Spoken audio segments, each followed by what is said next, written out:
Pada tahun 2019, Indonesia secara resmi mengajukan gugatan terhadap Uni Eropa di World Trade Organization melalui perkara DS 593. Gugatan ini berkaitan dengan kebijakan Renewable Energy Directive 2 atau disingkat RED2 yang membatasi penggunaan biofuel berbasis minyak sawit dengan mengkategorikannya sebagai high ILUC risk, yaitu beresiko tinggi terhadap perubahan penggunaan lahan atau deforestasi.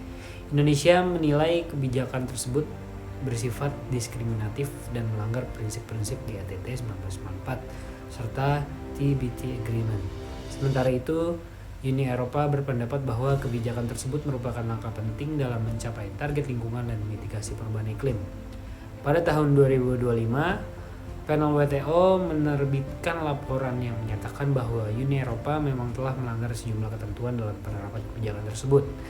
Kini, Uni Eropa memiliki waktu hingga Februari 2026 untuk melakukan penyesuaian.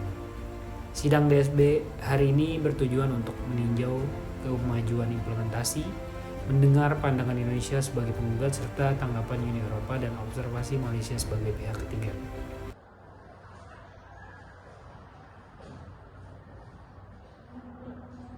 Baik, sidang disebut settlement body hari ini secara resmi dibuka.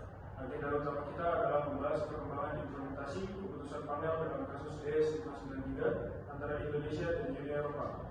Delegasi Indonesia ada dipersilakan membuat. Oke, terima kasih Bapak Ketua. Delegasi Indonesia menyampaikan apresiasi kepada panel atas laporan yang telah memperjelas substansi permasalahan dalam segmen ini. Panel menemukan bahwa kebijakan RED 2 Uni Eropa melanggar artikel 2.1 TBT Agreement serta artikel 3 pasal 4 dan artikel 1 pasal 1 ayat 1 GATT 1994 atas most national treatment dan forward nasional karena memberikan perlakuan yang kurang menguntungkan terhadap biofuel berbasis minyak sawit di bidang minyak nabati lainnya seperti rapeseed atau soybean oil. Panel juga menilai bahwa proses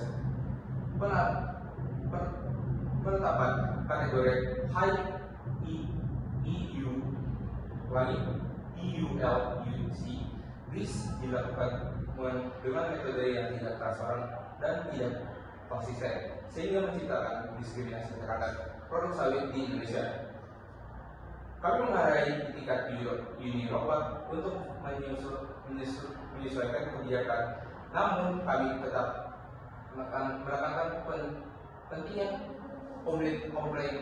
komplains substantif bukan sekedar administratif. Kami ingin memastikan bahwa persepsi kebijakan benar-benar menghapus akar diskriminatif yang telah ditemukan oleh panel. Terima kasih Indonesia. Uni Eropa ada dipersilakan untuk menanggapi. Baik, terima kasih Ketua. Uni Eropa menghormati putusan panel dan telah menerima permohonan tersebut dengan intikan baik.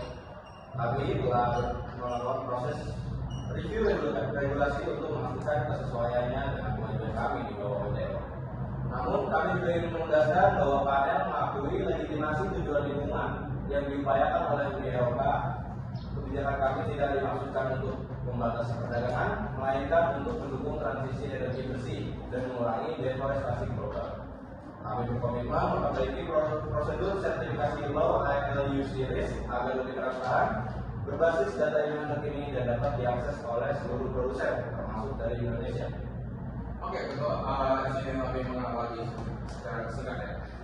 Indonesia sepenuhnya mendukung upaya perlindungan lingkungan, namun kebijakan tersebut harus diterapkan secara adil dan non-diskriminatif. Kami telah mengambil langkah besar seperti moratorium, konvensi hutan dan implementasi ISPO. Sertifikat minyak sawit berkelanjutan nasional kami. Sayangnya, langkah-langkah tersebut belum mendapatkan pengakuan profesional dalam mekanisme Uni Eropa. Terima kasih Indonesia. Kini kami persilakan Malaysia sebagai pihak ketiga untuk menyampaikan pandangannya. Baik, terima kasih Ketua.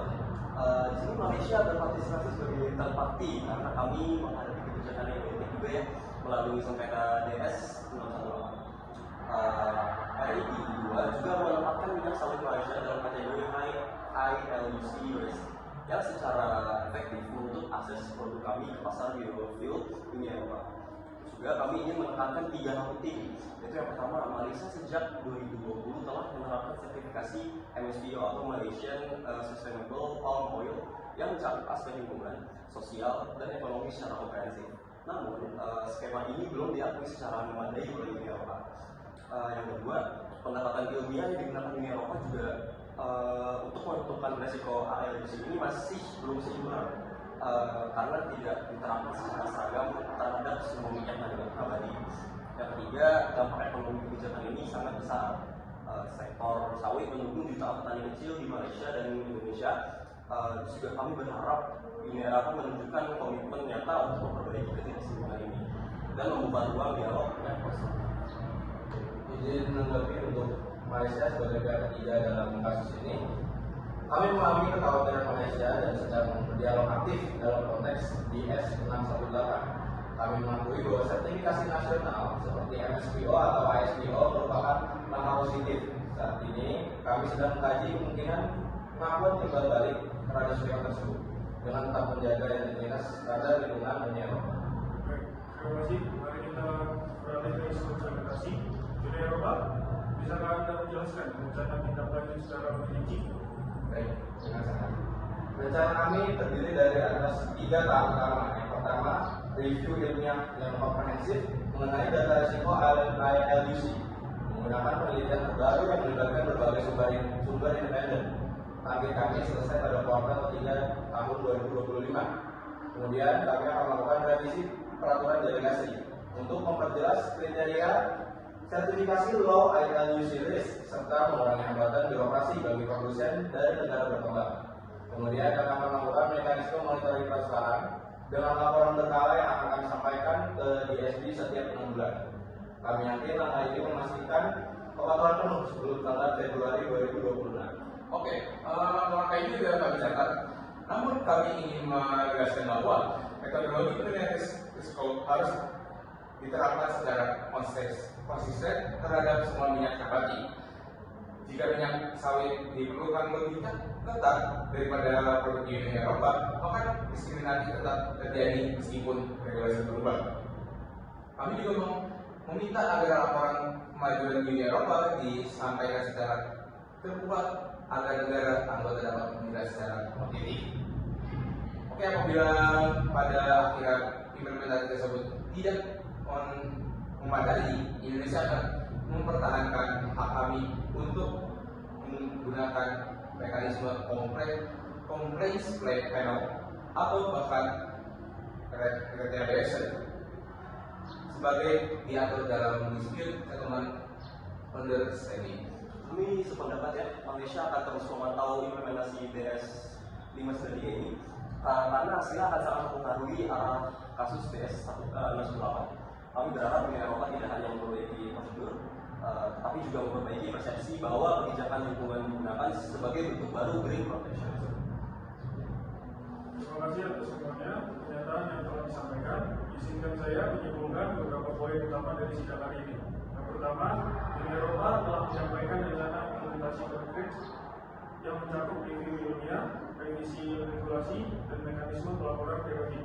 Yang kedua, Indonesia menegaskan pentingnya kepatuhan yang substantif dan konsistensi perlakuan antar produk minyak nabati. Kemudian yang ketiga, Malaysia menyoroti pentingnya pengakuan sertifikasi nasional seperti MSPO dan dampak ekonomi bagi negara produsen. Yang terakhir, DSB akan menjadwalkan sesi tindak lanjut pada akhir 2025 untuk mengevaluasi kemajuan implementasi. Apakah masih ada pernyataan penutup? Oke, dari saya dulu ya. Kami menekankan bahwa kebijakan lingkungan yang baik harus sejalan dengan prinsip perdagangan yang adil dan non-diskriminatif. Kami berharap Uni Eropa benar-benar menggunakan momentum ini untuk memperbaiki kebijakannya.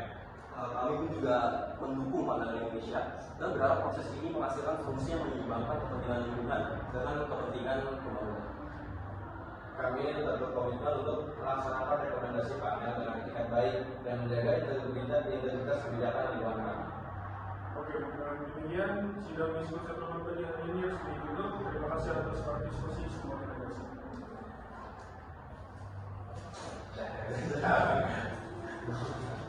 Kasus DS 593 adalah sengketa penting antara Indonesia dan Uni Eropa mengenai kebijakan biofuel berbasis minyak sawit. Panel WTO telah memutuskan bahwa kebijakan Renewable Energy Directive 2 milik Uni Eropa bersifat diskriminatif dan melanggar aturan perdagangan WTO. Uni Eropa diwajibkan memperbaiki regulasinya paling lambat Februari 2026. Namun hingga saat ini proses perbaikan masih berjalan dan belum sepenuhnya selesai.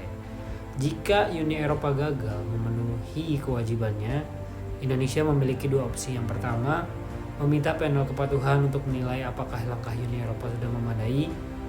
Yang kedua, melakukan retaliasi dengan menaikkan tarif impor produk Uni Eropa senilai kerugian yang dialami Indonesia. Dan selanjutnya juga disebutkan Malaysia sebagai pihak ketiga juga memiliki hak serupa karena menghadapi masalah yang sama. Sejak Desember 2024, mekanisme banding baru yang bernama MPIA telah beroperasi menggantikan fungsi banding WTO yang sebelumnya lumpuh. Ini memberikan kepastian hukum bagi penyelesaian sengketa perdagangan. Kasus ini bukan hanya tentang minyak sawit, tetapi juga tentang bagaimana dunia menyeimbangkan perlindungan lingkungan dan keadilan perdagangan. Jika Uni Eropa melakukan perbaikan yang substansif, kasus ini dapat menjadi contoh bahwa kebijakan lingkungan bisa diterapkan tanpa diskriminasi. Namun jika perbaikan hanya bersifat permukaan, sengketa baru akan muncul dan retaliasi menjadi pilihan yang tak dihindarkan. Kasus DS 593 menjadi ujian penting bagi sistem WTO dalam menghadapi tantangan modern yang menggabungkan perdagangan, keberlanjutan, dan perubahan iklim. Dengan adanya MPIA, harapan untuk sistem penyelesaian sengketa yang efektif masih terbuka. Sidang ditutup dengan harapan bahwa kerjasama multilateral tetap menjadi cara terbaik menyelesaikan perbedaan kepentingan di tingkat global. Terima kasih.